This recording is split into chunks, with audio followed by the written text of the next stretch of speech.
a couple quick things. Brad, I know you played overseas. Is there any experience that you've had there to compare to this short stretch of games that are, going to be coming up in the short compacted season?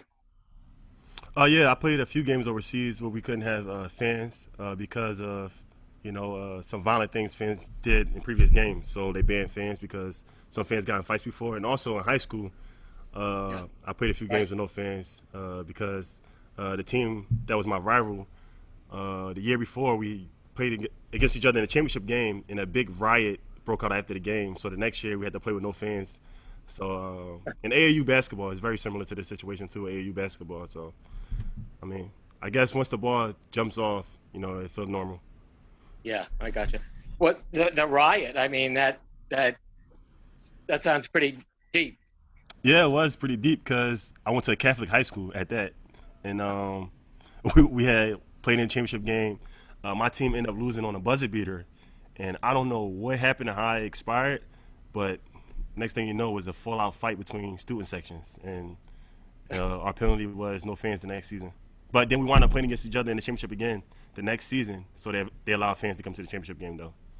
Yeah, it was in Pittsburgh. Yes. No, Philadelphia. Excuse me.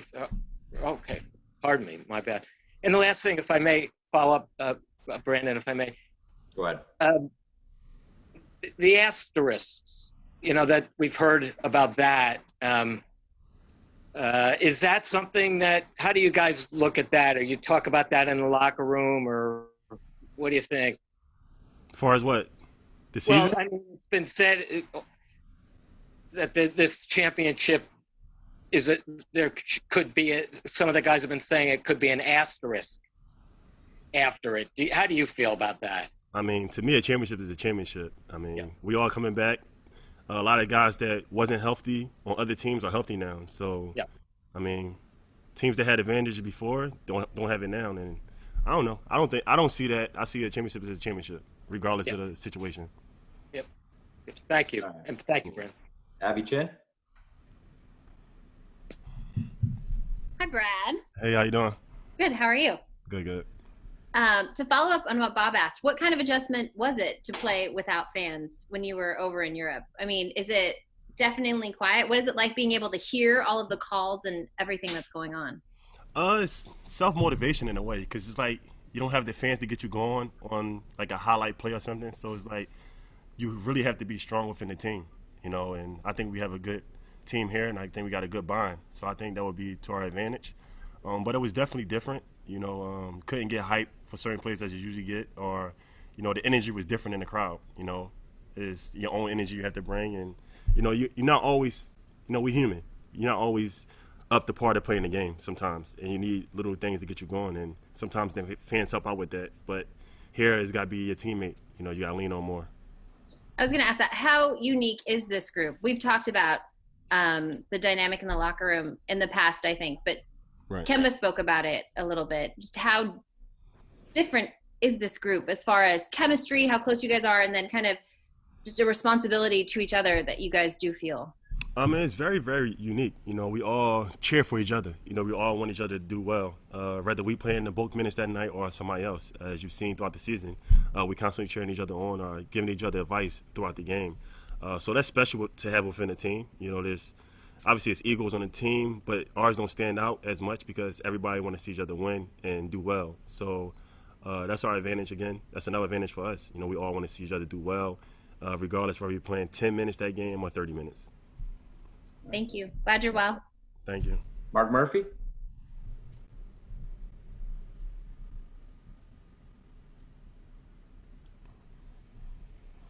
Mark. All right. We'll go with Mark D'Amico. Hey, Brad. Good to see you, man. Hey, how you doing? Good. I'm curious about when you returned from Orlando and what the experience was like living down there with your family while this whole thing has been going on. I say I got back maybe 2.5 weeks, 3 weeks ago. But for me, it was great. I was that was the first time I was able to sit that long with my family. So it was great. I wasn't in and out on the road or had things to do. I was like in complete lockdown with my kids, and also I was in charge of homeschooling them. So that was pretty cool for me. I was making sure they get up and log in and do their work. So it was great for me. You know, I enjoyed the time off, enjoyed that family time. You know, it made up for a lot of time in the past where, you know, you're home for 2 days and you're on the road for 10 days. So it was great for me. It was tough for me to leave, you know, my kids and I'm behind, but, you know, it's part of that sacrifice for me. What's the communication been like with your family now that, you know, the numbers are kind of rising down there in that area? They nervous, but you know, with the NBA, I'm pretty sure we'd be in a safe bubble. You know, as long as everybody follow protocol and do what we're supposed to do, I think we'll be okay. And then lastly, real quick, just, you know, when you guys typically start a season, what are the greatest challenges as players that you need to overcome to win games when maybe you're not necessarily don't have all that rust shaken off and you guys aren't really, you know, working perfectly as a unit when a season starts up as this will be after 4 months off? It's just that trust. You know, obviously, you know, them first couple of games is all practices will be a little rusty. But, you know, trusting each other and knowing what each other can do is the biggest key, and confident. You know, you got to be confident that regardless of how these first couple of minutes went or whether good or bad, that, you know, things will turn back around. So I think it's all about, you know, just our trust with each other and the confidence. Mark Thank Murphy. you. Hey, Brad. How you doing? What was the name of that opposing high school? Newman Goretti. Newman Goretti? Yeah. Okay. And I went to Roman Catholic. Okay. And are there some unique challenges after this kind of a layoff with regaining your chemistry? Yeah and no, because, you know, you got to get back into, you know, playing our basketball and everybody filling their role. You know, obviously, towards the end when we stopped, we had a few guys that was banged up. So for us, it was great now that they're pretty much back healthy. So that's a plus for us. But it's definitely going to find ways to just, you know, the rotation and just that chemistry with certain guys on the floor again. You know, it's going to take some time, but I think we have the right pieces and the right mindset and guys to do it. How important is defense going to be early on? It's going to be very important. You know, just being off of basketball for so long, you can't count on shots to fall in right away. You know, it's getting used to gameplay and getting the game legs under you. So defense is going to be key. Thanks. Yep. John Corrales.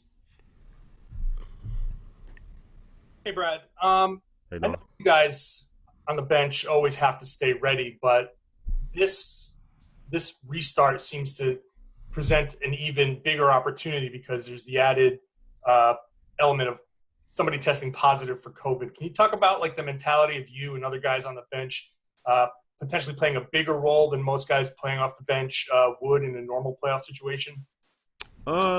Just be ready. You know, obviously with our team, the bench players, our roles really change every game. Some games we out there, we handling the ball more. Some days we sit in the corner, or some games we just called out upon to defend. You know, so it's just keeping the same mindset of just being ready. But within our team, we think everybody's taking care of themselves. We don't hope for any positive tests. You know, we've been doing a pretty good job of doing our protocol and practicing the social distancing. So I think we'll go in pretty healthy, and we just go from there. Sherrod? Did I answer your question? I'm sorry. It did. Oh, okay. Thanks. Yeah. All right. How's it going? Good. Good. Now, I want to ask you about just the way that you're approaching this restart season. As a guy that comes, what's the key to making sure you're able to maximize moments you get, knowing that there's so many different factors that are going to come into play, whether you play, not play, big minutes, little minutes. How are you approaching this reboot? I'm approaching it very seriously. As many of you know, I'm going to be a free agent, so obviously that's in the back of my mind. But you know, just going out there and trying to make the best of my time. You know, obviously we all fighting for playoff minutes. You know, obviously that's something I want to do. I want to be in that playoff rotation. So just going out there, just trying to be consistent is the main key, and I think everything else will fall in place. And as someone who has played in situations where there were no fans. How much of an advantage, if at all, does that you think give you? And to that extent, Brad, how do you become comfortable as a player when the world that's really playing in Orlando is very different than what you've done for this entire season as far as fan engagement, things like that? I think it comes down to the love of basketball at the end of the day. You know, if you really love the game of basketball, once you get out there, I don't think the fans will play a big part. You know, once like I said before, once the ball is tipped off, I think everybody will get in that element of just competing and wanting to win and be the best player on the floor. So I think it'll be great. You know, hopefully we all not mic'd up or they don't pick up too much of the language because guys definitely will be talking trash. But I think it'll be fun and very competitive. Time for a couple more questions. So we'll go Tom Westerholm. Hey, Brad. You posted a pretty powerful message on Instagram about the Black Lives Matter movement with your kids, and I just wanted to ask for your thoughts on kind of the current moment and what you think about the NBA's response so far. Yeah. It's pretty tough what's going on in the world right now. Thankful for the pandemic. A lot of things was brought to light that usually get dragged under the rug. But yeah, that post was really tough on me. I actually, was watching the news with my kids and I had to cry because, you're seeing so many things. And then for my son, who's understanding a lot that's going on in the world, it was pretty tough on me at that moment. But I think the NBA is doing a pretty good job of everything and how they're handling it. They're opening their arms and they're listening to everybody and trying to take steps in which they can help, everybody come together in this world. So I think they're doing a pretty good job. All right. Jared Weiss. Hey, Brad, follow up on that. What do you want to do with the platform that you're going to have and the league is going to have when you go to Orlando? And then just also a second question. I know you played for Bros for a couple of years. Have you talked to anybody back in the German league about what the process has been like of how they've been able to have no cases with their return to play? I don't know exactly how I'm going to use my platform. But, we as the NBA, we're trying to find ways in which we could do something that's going to keep things alive, and just not going to go to Orlando and just focus on basketball. It's the bigger picture out there with the social justice and the reform and, just fighting for equality in this world. So hopefully we all come together. There's a lot of us talking and just planning things in which we could keep things going on. But I haven't talked to anybody in Bros about what they've been doing and how they handle the situation also, though.